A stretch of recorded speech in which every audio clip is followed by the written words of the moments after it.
Hey everyone, welcome to Love, Rinse, Repeat, a podcast recorded by me, Liam Miller, he, him, his, a minister in the Uniting Church in Australia. Love, Rinse, Repeat is recorded on the unceded sovereign lands of the Gayamagal people and is supported by the vital leadership team of the Uniting Church in Australia Synod of New South Wales and ACT. My guest today is Rhiannon Graybill. Rhiannon, welcome along. Thank you so much. It's great to be here. So for those who don't know, Rhiannon is the Associate Professor of Religious Studies at Rhodes College. She's a scholar of the Hebrew Bible whose work brings together biblical texts, contemporary critical and cultural theory. Her works include Are We Not Men? Unstable Masculinity in the Hebrew Prophets, and the book we are discussing today, Texts After Terror, Rape, Sexual Violence, and the Hebrew Bible, which was published this year with Oxford University Press. So let's get into talking about Texts After Terror. You write, the book opens with this line of Texts After Terror is a project in imagining new ways of reading and understanding biblical rape stories. So I guess, we can start very broad of how this project came about, but I guess the question maybe inherent in that first sentence is, why was there the need for new ways, I guess, which also, I guess, points to at least one part of the after in that title. So maybe just wade us into the book a bit, how this project got going, and what some of the things are you were trying to wrestle through as you started to research. Mm-hmm. Yeah, so this project actually started as a book about how to do feminist biblical criticism, which was too big of a project for this book. But I realized the stories that I was most interested in thinking about all were stories about rape and sexual violence. And so most people who are familiar with the Bible realize that there are stories in the Bible that have to do with sexual violence. Some stories that almost everyone agrees are rape stories, like the story of the rape of Tamar. Some stories that used to be interpreted as love stories and now are being interpreted more as rape stories, like maybe the story of David and Bathsheba, and then all the kind of icky stories that the lectionary usually kind of tries to skirt around, but maybe you found them in church when you were flipping through and not paying attention, or through other cultural reasons. So I wanted to focus on thinking about how to read stories about sexual violence. And I've been interested in feminist biblical criticism my whole career, but it seems to me like these rape stories in particular, there's a surprisingly narrow range of responses that kind of get repeated over and over again.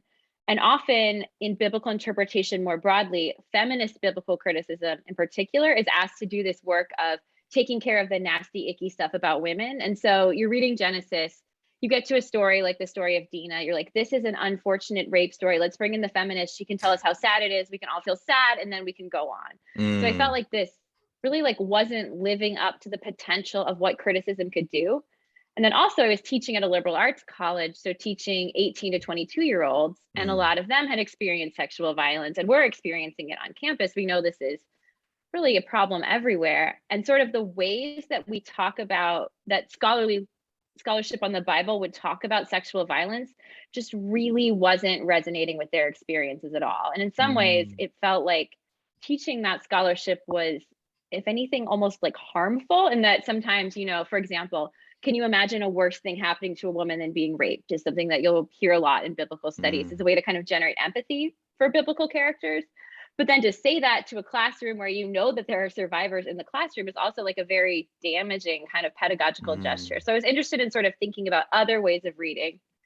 The after in my title, which you also brought up. So Texts of Terror is Phyllis Trible's amazing 1984. It's a classic work about how to read difficult texts. It's also a book that is 30 some years old, and it's still kind of setting the paradigm, but things should move forward. And so after is not instead of, it's not the old thing was bad, but sort of building on these earlier feminist criticism. What can we do? And then I guess there's this sense of after. You write early on that after is also about, not letting the suffering and darkness consume the space around these stories, around these rape stories. So I guess, opening up a space for what happens after, which, as you say, in most of the biblical stories, except for one, which maybe we'll get to later, is it kind of just ends with the event and doesn't really have a kind of reflecting back or a moving on, moving forward, I should say. So I'm interested a bit about that, kind of trying to push against maybe just the the allowing us to be all consumed by a particular mood or mode, and thinking about an after in the sense of the actual stories and event itself. Mm-hmm. Yeah, we think of these stories as sort of ending where the narrative ends, which is often, right, we know the narrative is interested in predominantly, like, it's a patriarchal story, it's interested in certain kinds of male power, but that's not the same. Just because the story ends there doesn't necessarily mean that we have to end there as critics. And I actually think the assumption that she was raped, she's as good as dead, which is something that you kind of get both from very misogynistic interpreters, but also sometimes in really feminist spaces, is kind of like, this is the end for Dina, this is the end of Hagar. I think that's actually a really harmful and also critically limited perspective. And so one of the things I'm interested in this project is, so after we feel a certain way about the story, but also the afterlives of the stories, but also just in the text, what happens after the kind of rape story. Yeah, thank you. So you kind of have these categories that, or a framework for thinking about sexual violence that you're going to develop in chapter 1, but comes through throughout, which is this fuzzy, messy, and icky. I'm curious to talk a bit about that, about kind of how you kind of, how you feel that kind of categorizing or framework can help, I guess maybe, in that kind of move for after in both senses, and how, just how you kind of, I guess, started to develop this. Was it kind of a thing that you just like had an idea of and then thought, let me test it as I read, or did it kind of come through more and more as you went? And how do they kind of assist your project here? So yeah, in the first chapter, I talk about fuzzy, messy, and icky. And I intentionally wanted language that wasn't the language we already use. I intentionally wanted something.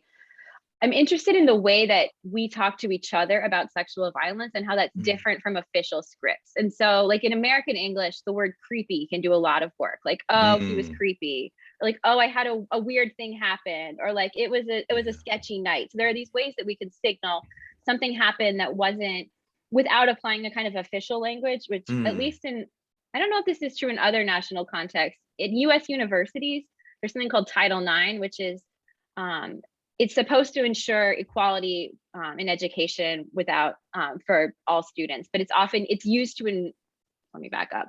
Title IX is supposed to be, it was originally about women having access to sports.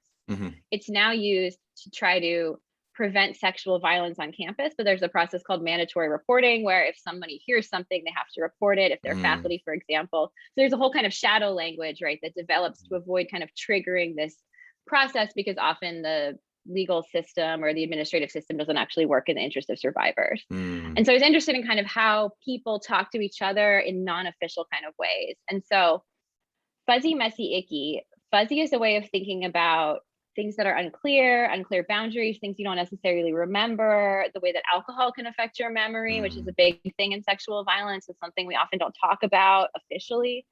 Messy is a way of thinking about consequences, but then also thinking about stories that don't really follow a kind of neat narrative pattern. You can think about something like, oh, she's such a hot mess, is a kind of insult about a woman who's like out of control. And it also has this kind of affective baggage with it. And then icky. So this is one I've gotten some pushback on, but I think it's actually the most important one. Icky is like the way that the stories make you feel. So it's a way of talking about affect. It's not necessarily, things can be icky and be consensual. Things can be icky and there's a lot of kind of space around icky. For me, the real icky story is Lot and his daughters, because you've got this story about, it really feels like a rape story, and it's really difficult in the text to determine whether Lot's the victim, his daughters are the victims, everyone's the victim. But like, everybody can agree that teaching that story to a bunch of first-year students, like, there's a real energy in the class. Like, you feel the ickiness. And I like icky too, because it's sort of, Sarah Ahmed, who's a feminist queer affect theorist, talks about sticky affect in the way that feelings will kind of spread between bodies or spread in a classroom. And I think often stories of sexual violence are very sticky texts, and I like that the icky kind of suggests that too. So I came up with a framework. That first chapter was originally a talk I gave about rape in the Bible, and it sort of spun out from there. And I think it works better and worse in different stories, but I wanted more than anything to just give us more ways of talking about sexual violence. So it's come up a couple of times where, obviously, like earlier that introduction, you're kind of talking a bit about, how you kind of kept getting drawn back to these stories, partly because of their prevalence within the text, but also because of their prevalence within the contemporary context, right? And you mentioned on campus, I'm sure you're writing this, during and on the heels of the Me Too movement and a host of other, just everyday bombardment of stories and terrible examples of justice not being upheld, and so and as you've just been talking here, it's I'm trying to think about the way sexual violence and rape is talked about in that contemporary, in the colloquial, in the places outside of just the scholarly. So I was just curious about that. As you're writing this book, that kind of interplay between, I'm very much talking about texts that are well established, well researched, engaged, and also there's this, we always are writing for a contemporary thing, whether we're doing history or theology, but like how much, how you are trying to navigate that interplay between, I'm talking inside about feminist biblical scholarship, I'm talking about particular texts with a received tradition, and also this is just what I am also dealing with whenever I'm talking to students or living in this world. And how that played a part, whether that was helpful in how you thought through it. It seems like it was in terms of developing that framework, but how that kind of shaped the process a little bit, and I guess how that maybe shapes how you're thinking about biblical interpretation and studies more broadly.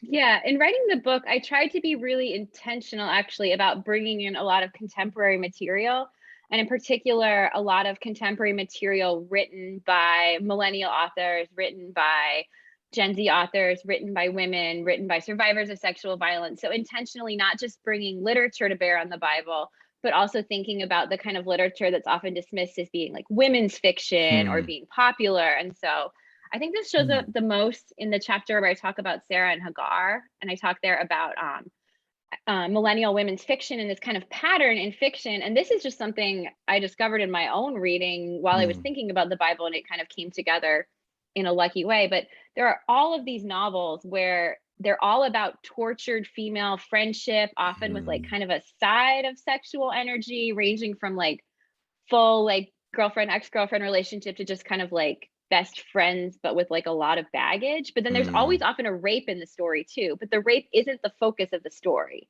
And so it's this kind of interesting pattern that's sort of thinking about, it's a different way of thinking about a story of sexual violence where it's not the most important thing in the story. And reading those novels helped me to kind of think about the story of the rape of Hagar in that way. But I wanted really purposely to kind of shift or bring other voices into biblical studies, because I think we're still very, very classist, very much about the canon. Like you can bring in literature, but it's better if it's Shakespeare. Like maybe Tess of the D'Urbervilles would be like an acceptable kind of rape story. And I really wanted to push back on that. Yeah, I wanted to ask about the use of literature, which comes through a lot, and particularly that contemporary literature. Was that something, like, I haven't read your first book, but is that something that you've often been interested in exploring, or is that kind of more developing through this project? And I guess you kind of started to touch on it there, but I think it's such an interesting, I think it's such a great move to bring in. I mean, personally, I love that, and I love trying to draw on that, and I think but it's interesting to hear you kind of talk a bit about that resistance of these things aren't established enough to be able to speak constructively to this whole field. How did you, I guess you talked a bit about what that opened up for you, but I guess, was that something that you, kind of, you think, have been thinking about wanting to do for a while, or have been doing for a while, or, and is it something that you're hoping that, you'll be able to continue, or do you think it was, this project was specific and it really just like, spoke to this particular moment? Yeah.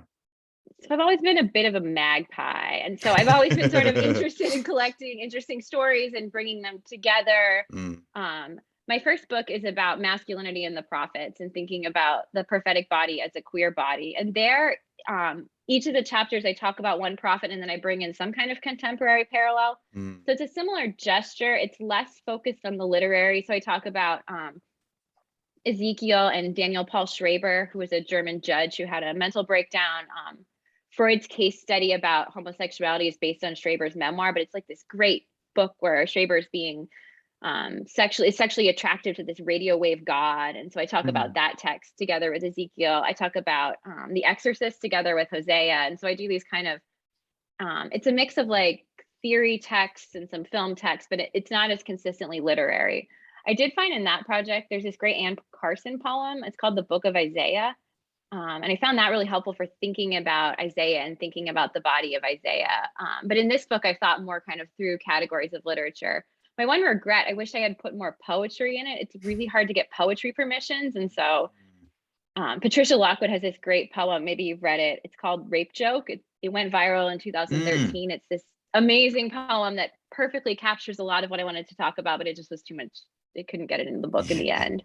Yeah, there was a whole Twitter conversation happening recently where people were talking about the whole issue of trying to get any kind of poetry or song lyrics into their books, and sad. Yeah, for what gets missed, and yeah, I guess it's another conversation. But yeah, no, thank you for that. So I guess another important theme that runs through the book, or an important category, I guess, is this idea of unhappy reading. So you kind of touched on earlier that the feminists are brought in to deal with the sad stories and to help us feel the right amount of sad for the right amount of reasons, and you're trying to kind of, I guess, push a little against the way that some of that sad story stuff operates, both in the sense of either you're trying to, the way it kind of leans to one of kind of cathartic reading, or the way it just kind of elongates or keeps going the suffering. So talk to us a bit about unhappy reading, and how that developed and how that shapes some of the work that's going on here. There are two kind of major sources for thinking about unhappy reading. The first is that in Texts of Terror, Phyllis Trible says something like, the task of feminist criticism is to tell sad stories. And I got kind of obsessed with this phrase in thinking about it, because I think telling sad stories, on the one hand, it sounds very humble, right? You're just telling a story. On the other hand, it suggests that there's a meaning that's fixed, and the role of the critic is fixed, and it's to tell that meaning that's already established, which is that the story is sad. And I got interested in thinking, what if we did something with criticism that wasn't telling and that wasn't assuming kind of a fixed object? The other kind of touch point for me is Sarah Ahmed's work on unhappiness. She has this great book, The Promise of Happiness, and she talks about feminist and queer and migrant kind of perspectives as kind of alternatives to happiness, and the way that happiness scripts can be used to enforce like very normative ideas. So you can think about when you tell your children, oh, I just want you to be happy, like that seems like a sweet gesture, but it also can be a very coercive kind of move. And so she talks about, especially in her work about queer unhappiness, sort of like the political and even utopian possibility of unhappiness as a sort of position. And so I got interested in thinking about unhappy reading, and also thinking there about unhappy as an adjective rather than a noun. And so it's kind of opening a space for kinds of reading. And so an unhappy reading, it might be a reading where the outcome is unhappy. You might feel unhappy that you don't feel unhappy enough about the reading. So we all experience this. If you teach the same text over and over, like there's a point where you can't feel sad every time. And you might be making, you might feel sad that you feel bored teaching a rape story, right? Because like, what does that say about you and about the world?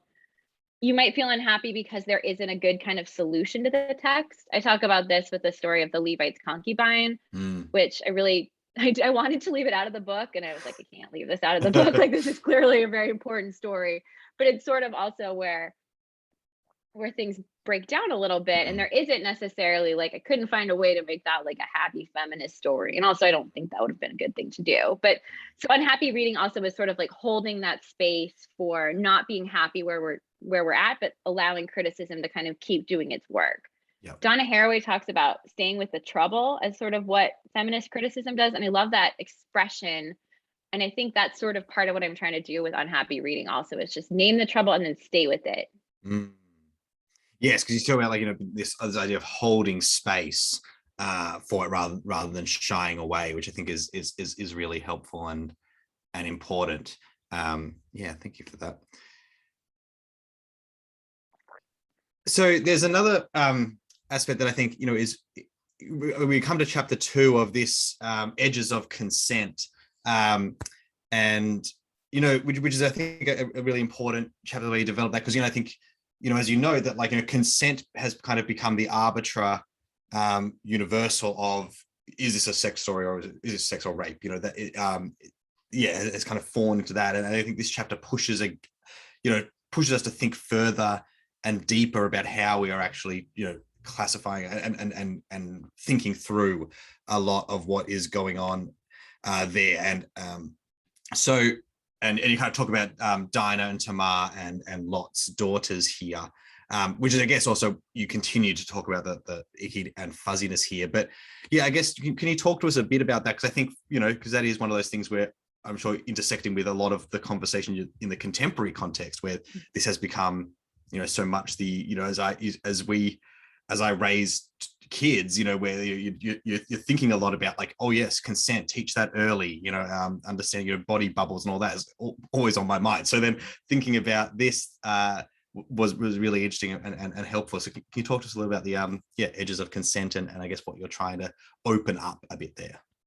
Yeah, I mean, there's even that children's book. I don't know if you've seen it. C is for consent, right? So consent has become such a go-to solution to the problem of sexual violence. And so I think that we see this everywhere in popular culture and popular feminism. There's a popular video that went around, consent is like tea. If somebody wants tea, if they don't want it, you can't force them to have it. So interestingly, at this moment when consent has become just like very common as a cultural notion, there's a longstanding feminist and queer critique of consent. And I think that critique also started to get sort of rise and become reinvigorated in critical space around the time that especially like university administrators and other kind of political actors were pushing consent as a solution to sexual violence. And I think part of it also, like if consent education worked the way it's supposed to work, then we wouldn't have it would have made more of a difference on campus. So to be very clear, I think consent is very important. I think it is it's the best that we have for a lot of things, like for thinking about campus policies, but also consent is asked to do a lot of intellectual and ideological labor that it's just not able to do. And as a result, I think that it can end up gaslighting people in situations of sexual violence. And also, so one problem with consent is it's not strong enough. The other problem is it's just a very low bar. So I talk in this chapter about sort of some problems with consent. It's colonialist. Consent is something that one person gives to another, so it assumes power relations. It doesn't accommodate discomfort. There's a whole category of sexual encounters where women consent to avoid being raped. And there's work on this by Nicola Gavi, who's a psychologist. Like, what does that say about consent? Yeah. But I also keep thinking about this line from Rebecca Traister, who's like a feminist journalist, and she was interviewing college students, and one of them says, God help us if the best we can say about our sex is that it's consensual. And like that's also a really interesting point, right? We also want better than just consensual. And so I was interested in thinking about this critique of consent and then bringing it to thinking about the Bible, especially because a lot of people were sort of well-intentioned, but like, oh, we need to think about these rape stories. Well, consent will tell us if it's a rape. Like, let's just apply the FBI definition of rape, or let's apply our campus sex policy to the rape of Tamar. And like that, I don't think that does the work we want it to do.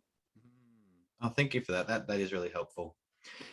So another story that you mentioned early on, which has changed in its reading across, let's say, the last X amount of decades, is David and Bathsheba, which has just been in the lectionary, so it was fresh on my mind as I was reading through the book, and I preached on it, and telling the story in a way that David is this Richard III-esque villain of he sent all the men away to war, and he takes Bathsheba into his home, and her husband's away, so it's this rape of her, and then he murders her husband because he can't get him to sleep with her in order to pass off the pregnancy. It's this epic kind of treacherous story of David, and I guess you even have this kind of idea of him kind of prowling above the city looking down in, which all that kind of gets this idea of I guess the way I'm have been thinking about it, of this predation, and I guess that's exactly then when I read your great chapter here of pushing against,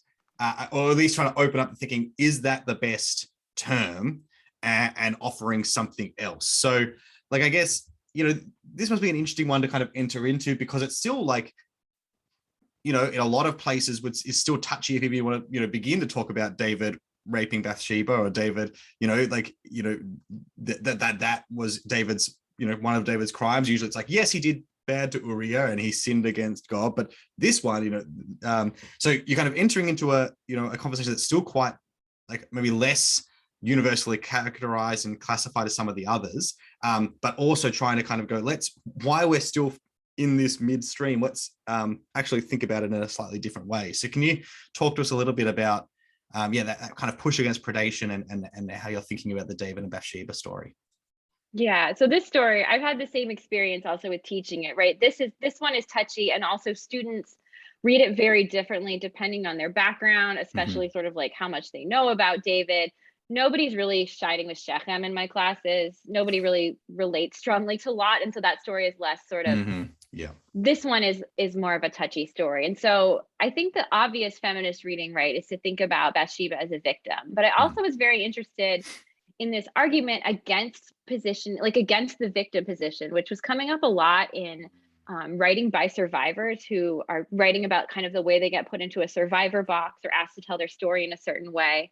And then also in queer critiques of the way that consent is used. So this chapter, I use the work of Joseph Fischel a lot, who is a feminist scholar who has a couple of great books about consent, sex and harm in the age of consent, and then Screw Consent.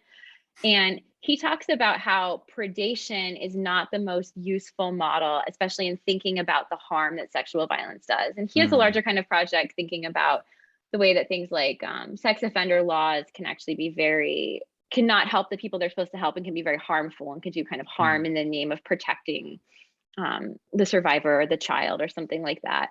But he's interested in using this story to think about how we could think about what David does being wrong, besides sort of through a metaphor of David being a predator. And I was interested, like, how much David as a predator actually does get tossed around in the literature. I mean, it kind of makes sense because already Nathan does that in his parable, right? He compares Bathsheba to a lamb, and you have this common kind of representing of victims as young, as the very young girl, as the innocent lamb, the kind of association of the animal and the child and the woman, which can generate empathy, but also again is a way of sort of disempowering that figure. And so I like this argument about peremption, which is about limiting future possibility rather than predation. And I like it because it lets us still think about harm being done in the story, but it doesn't just make Bathsheba into a kind of like passive acted upon agent. And it also holds a kind of space for her, the harm that she does at the end of the story to Abishag the Shunammite. And so it doesn't just make kind of like, we want to have like good guys and bad guys, right? We have innocent victims and guilty perpetrators. At the same time, we know a lot of perpetrators are themselves victims. And so I want to kind of make a possibility for thinking about harm kind of more broadly and less kind of just like less of a knee-jerk like the predator model. I don't think does everything we want it to do. I think that's really helpful, because I was thinking about like toward the end of that story when I was reflecting on it for preaching, was that with Uriah dead, like it has the line of now like Bathsheba goes, or David takes Bathsheba into his home, and you're kind of at this point of like of that foreclosing of possibilities. Like, yeah, well, what Bathsheba has really one hope at this point is that the man who abused her takes her in, kind of thing. And then, as you say, it sets the stage for then, her story becoming, really quite complex and intriguing and filled with the part of the broader political drama of Samuel. But like, I guess what you've, opened up is, so all that now is open, that there are other things that can happen in her story, but we also see that there were potentials closed off, which led into this, which meant that, yes, she now maybe, is doing other things, but it's also, we've seen that there could have been a whole other life for her had this not been earlier on aspects of it foreclosed, which I think exactly. It's like this closing of possibility, which is another way of thinking about harm, and it still lets you take the harm really seriously, but without just having her be a victim. So it was interesting when you said kind of at the start of that, you're talking about the being influenced and reading through like accounts of survivors and people talking back, and I guess you use that language, talking back, when you come to the daughter of Zion, and again this idea of someone speaking of their suffering, but kind of refusing this sympathetic narrative that often just reinstates trauma. So as you say, like, you have this thing of like, oh yes, innocent victim who's now, you talk about, or forever now decimated, or rape equals death, this kind of thing, and her role of speaking back into that as kind of pushing against some of that kind of what we think often as sympathetic, but actually can again can sometimes maybe this be its own closing of possibilities and its own reinscribing of particular narratives and harm. So I'm curious a bit about that, because it comes up a bit about that and in other places, that against that kind of simplified victimizing victim language and categories. So kind of that's moving a bit into the kind of the after here of speaking back, of challenging these kind of, were once done, always now in a particular category and way of thinking about it. Yeah, I've been very interested in the way that survivors are compelled to speak. And so this is something you can think about in the kind of genre of the Take Back the Night rally, where the survivor gets up and tells her story, and the kind of beats that she's going to hit in the story, and the kind of way the story is going to be figured. There's the way that the legal system compels survivors to speak, but only allows certain kinds of stories about trauma to be told. So for example, if your story is that you're drunk and you don't remember what happens, like that's not the kind of story that's allowed to be heard in a certain kind of way. Right. So there's this kind of, and a lot of people talk about being re-traumatized by the process of seeking redress for sexual violence they've experienced. This is something I talk about, especially in thinking about daughter Zion in Lamentations, because this is one of the few places in the text where you have a character that's described as surviving sexual violence who then is speaking back. So Tamar, right, she laments and then she kind of disappears. Bathsheba doesn't talk about what happened, or her words aren't preserved. But you have this with daughter Zion, this unique opportunity. But then I also think that, and there's a kind of famous feminist argument that she speaks back to the prophets and she kind of names the justice against the injustice that's inflicted against her.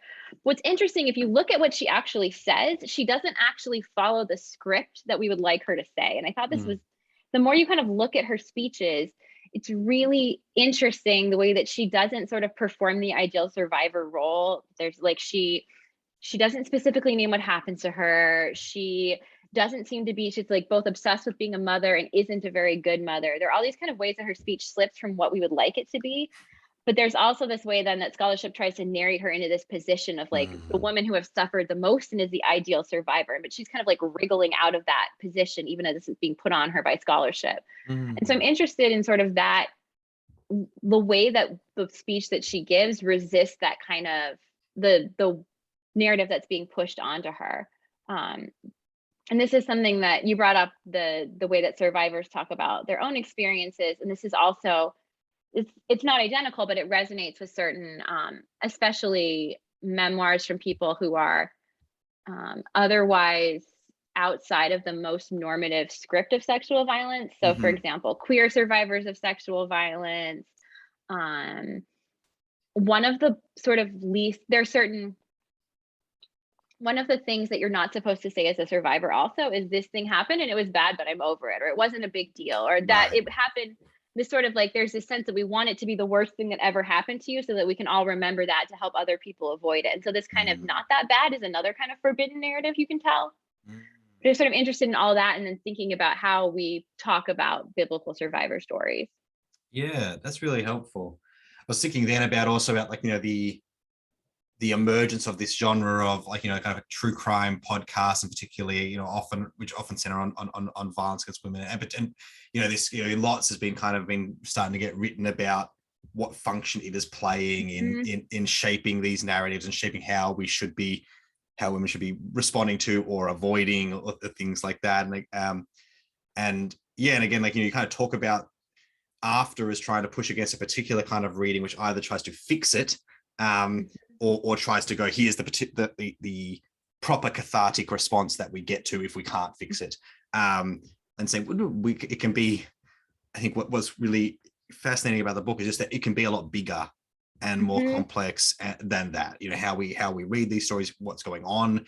I mean, as you mentioned earlier, the Sarah and Hagar story, and like, just this really, complex dynamic between the two women. What happens, as you say, in speaking afterwards when you don't, hit the beats that people want you to hit.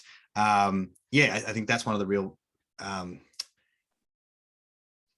virtues of the book. One thing I appreciate so much in the book is just that it's the after is so much bigger and more complex, and but still painful, right? And still impossible. Is it the true crime is a great parallel. right? And in the true crime also, often the woman is dead. Like, dead women are good for narratives because you Right. can then dictate to your audience how to feel. There's an Mm. author, Alice Boleyn, who has this great book called Dead Girls, about the work, and she talks about the work that dead girls do on television. You can think about Twin Peaks and like Laura Mhm. Palmer's Face. Mm. And I think that that is true in a lot of genres, right? If you have a dead girl, she can be beautiful and she can be tragic and we can have certain feelings. But, often in the Bible, she's actually alive after that point. And I think that is important to hold on to. Mm. Yeah, thank you for that. That's a great point.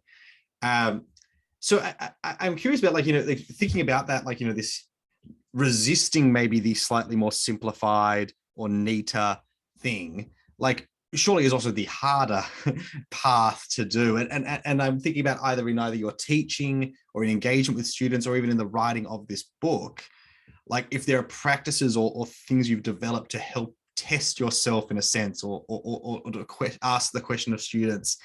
Because as you say, like, often it's built from a kind of an empathy, or it's built from we're trying to solve the problem, like, and we think this is the most expedient route. That to try to test, kind of falling back or folding in on a particular kind of way of reading that does its own kind of limiting. Ways you've thought about kind of trying to resist that. I think in teaching, more than anything, just going slowly is what helps me a lot. And so in teaching Bible classes, I don't try to cover a lot of text at once. And so these are difficult stories, but also I'm interested more than anything in showing students that there are multiple ways to read a story. And so not showing them that there's one correct reading, but sort of proliferating readings. And so I try in the class, usually I'll assign a text and then we'll have a couple secondary readings about it, but then also to just kind of chart out different ways to read around the story. I try also, both in the class and in my writing, to make my political and ideological commitments really clear, right? That this critique of feminist scholarship is coming from in the tradition of feminist scholarship and in the tradition of queer scholarship. And it's important to me that I'm continuing that conversation. Like, what I love about feminist and queer theory both is the kind of theoretical richness of both of those academic fields and approaches to text. And so I very much see this in that kind of tradition. I think it's also really helpful just to have other feminist and queer colleagues who I can bounce ideas off of, try things out. Is this too far? Is this not far enough? But I think that really that work of critique is fundamentally a feminist and queer gesture. And that's something I want to really insist on. Yeah, thank you.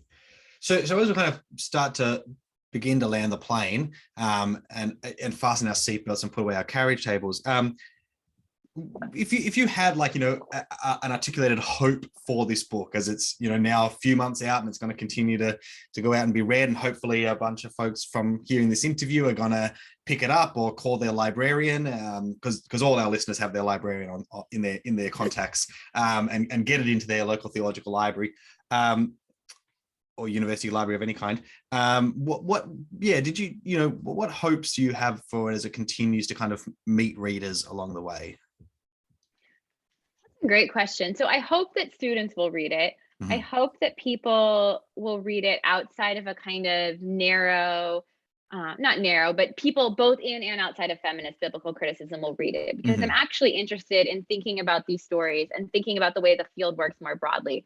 But I'm also really just sort of, my hope is that people will think about this kind of like what else question, like what else can we do with stories? How can we sort of keep asking questions and maybe just not, I think people get turned off by feminist criticism because it's just so sad and so depressing, or you just get tired of reading these same sort of sad, depressing stories. And my real hope is that people will find a space for playful critique, or for even critique as being something, there should be pleasure in critique along with this sort of feeling sad. I mean, at this moment, like, we all need a little bit of playfulness, and I don't want feminist criticism not to have that in it. I want us to be able to play, and play can be very serious, but I'm interested in that kind of multiplying interpretations.